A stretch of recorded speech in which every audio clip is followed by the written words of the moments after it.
Hi, and welcome again to the House of Circles. We're going to tell you a little bit about the nature of money. We're used to think that money is a rectangular piece of paper or a coin or even a check or a credit card. Let's take a closer look at this. You win a contest and you receive a suitcase full of money. Let's say approximately 3 million euros. But this is a very tricky contest, and soon you find out that there is a catch, because you can only receive this suitcase if you go and live in a desert island. You can't communicate with anyone. You are stuck in that island. No mobile phones, no satellite, no internet, no one else. It's just you and the suitcase. Now, what is the value of the money you just earned? What can you do with it? Nothing. There's nothing you can buy, and there's no one you can pay. The only thing you can do is use all that paper to make yourself a comfortable mattress so you can sleep better while you are there. Do you see the point here? Money only has value when it goes from one person to another. The value of money depends on its capacity to flow, which means that the nature of money is similar to water. If you look at it, we can't take money with us when we die. It's like our body. We borrow a little bit of this planet when we are born to make our body with it.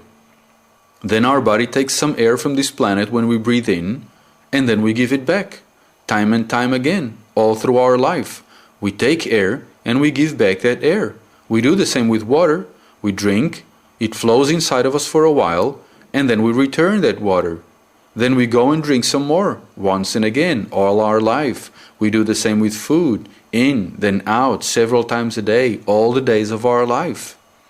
Food, water, air, and money are all life-flowing systems that go through us, getting in and then getting out. Money is also something that flows in this planet.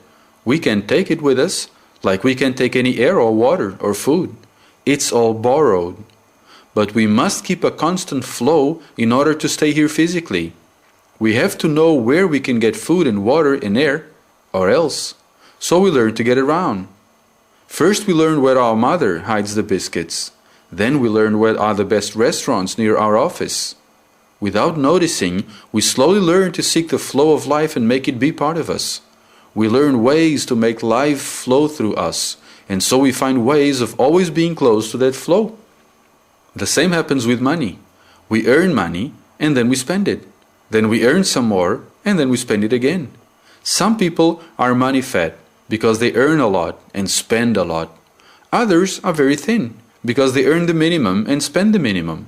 But still it's all about flow. And that flow depends on our dreams. Do we want to spend a lot? Well, then we need to earn a lot. If you are very hungry, you dream and imagine more food on the table. If you want more money, you just dream with a bigger money flow. But we can't keep the money, because then it would have no value. So we just have to find a good way to keep money flowing through our lives. Then we are really rich, because it becomes a never-ending circular flow. Money goes and it always comes back. If you want to have a lot of water in your life, you build your house near a river. Building it near the sea would give you a fantastic view, but you just can't drink it, can you? On the other hand, you can fish every day, which is another important flow, like we were saying before. So how can we do the same thing with money? How can we find a good spot where there's a lot of money flowing? Well, we just created a very good spot right here at the House of Circles with a lot of money redistribution systems. We make money flow, and the more people get together, the more this money will be flowing through them. Somehow, we got used to the idea that money comes from working. It's just a cultural thing, something that slowly becomes true in our reality because so many of us believe it to be true. You will see in another of our videos that this idea was artificially planted in our culture and in our mind. It's not at all a natural idea, this thing that we have to work all our lives because we need and depend on money. And the real danger is that this idea enslaves us. We are ready to work all our lives because we believe it's the only way to get money. And some people are even willing to work day after day in a job that they just absolutely know they don't like, but it gives them a good salary. In the same way that this planet is abundant and there is enough water, air, and food for all of us, there is also enough money for all. The problem is that some have a lot of money and others have none. That's because only some of us received a financial education. Only some know how to manage the flow of money in a way that guarantees them apparent power and control. And then most others depend on these few to get their money through employment, slowly creating the idea that some are rich and others are poor. Now try to think of a way to live without money. Can you imagine what it would be like? How would we buy vegetables and eggs and milk?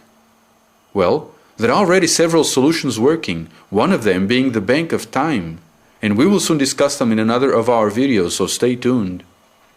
But this idea that we need money, and even more than that, the idea that we need someone to give us money, has been implanted many thousand years ago, in times when most of the population was ignorant, in times when there was no internet, no independent information flowing freely among the people.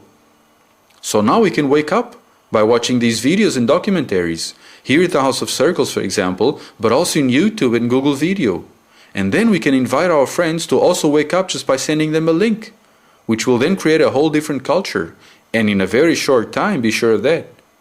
We're living something that is called the wealth redistribution process. And we speak a little about that in another video in our info center. But let's get back for a moment.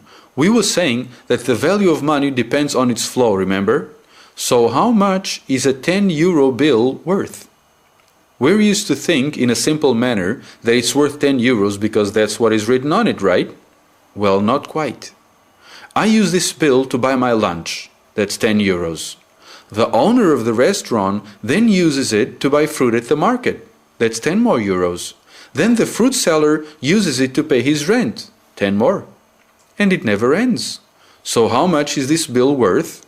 Well, as much as we make it flow. The more it flows, the more value it has. So you see, we don't need a lot of money in our financial ecosystem. We just have to make sure that it flows fast enough and gets to as many people as possible. Now let's look at the average way of earning money.